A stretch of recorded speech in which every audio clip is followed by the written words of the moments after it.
Published 0559 Est, 13 November 2017. Updated 12/22 Est, 13 November 2017. David Davis made a major concession to Brexit rebels today as he declared any final deal will be enshrined in a separate Act of Parliament.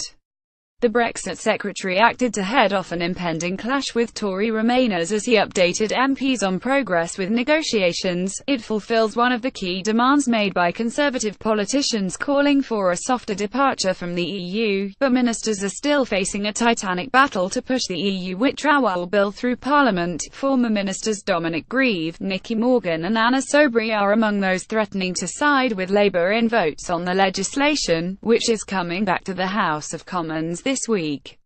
More than 400 amendments have been tabled, with the first major clashes due to be over whether to include a fixed Brexit date on the front page of the law.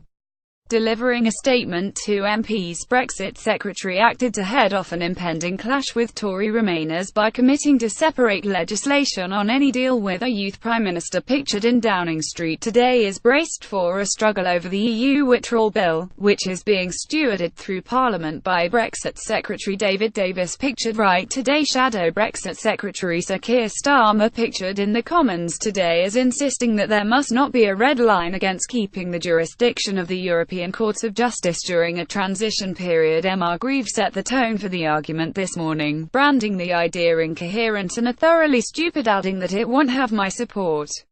Mrs. Morgan said Theresa May's support for fixing a date in legislation showed she had a political tin ear and would only deepen divisions in her party. Ms. Soubry said the proposal was foolish, and said she had already made concessions to the EU referendum result by voting in favour of triggering Article 50. "I am not going to vote against my conscience again," she told the BBC. Addressing the Commons this afternoon, Mr. Davis sought to clear out one of the potential flashpoints by committing to a separate bill on any deal. "It is clear that we need to take further steps to provide clarity and certainty both in the negotiations and at home regarding the implementation of any agreement into UK law," Mr. Davis said.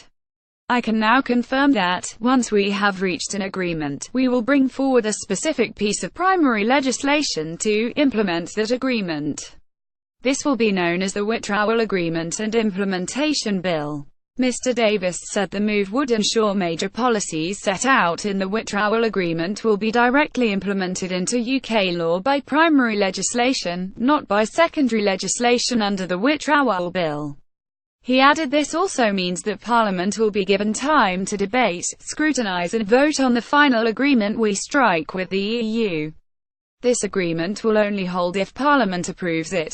But Mr. Davis also reiterated that the UK would still leave the EU in March 2019, even if MPs and peers blocked the legislation. "It's a meaningful vote, but it's not meaningful in the sense that you can reverse the whole decision," he said. November 22 – Chancellor Philip Hammond unveils the UK budget. "It is understood the government is not expected to budge on the divorce bill until this is done." November 24 – Michel Barnier's 12-week deadline for Britain to cough up more money for the divorce bill to move on to the next stage of talks is up.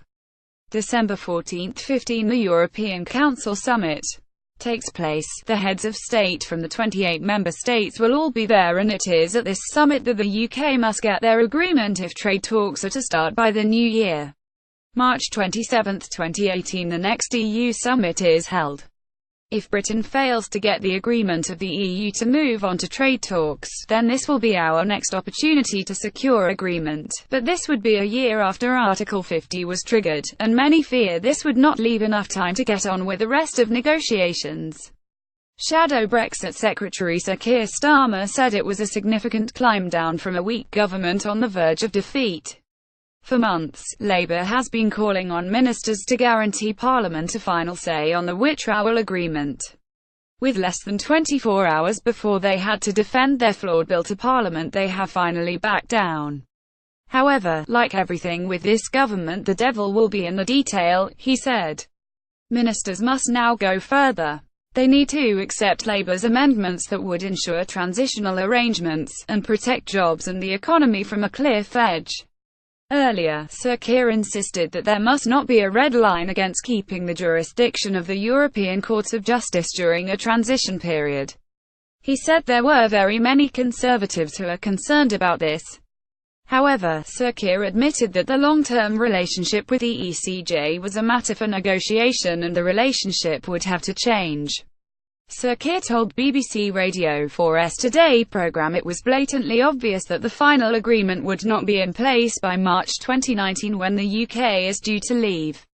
Brexit Secretary David Davis update MPs on the progress of talks with the EU after a bad-tempered press conference with counterpart Michel Barnier in Brussels on Friday.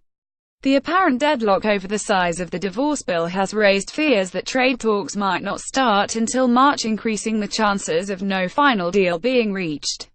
Sir Keir claimed today that such an outcome from the negotiations would almost certainly lead to the fall of the government. He said no deal is a very, very bad outcome. Taken literally, it means we have not agreed anything, and that means we haven't agreed anything about EU citizens, we haven't agreed anything about the border in Northern Ireland, we haven't agreed anything on security. I think that sort of no deal is unthinkable. In those circumstances, I think the government would have to seriously consider whether it could continue. There will be a real crisis of confidence.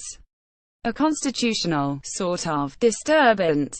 And probably all sorts of emergency legislation.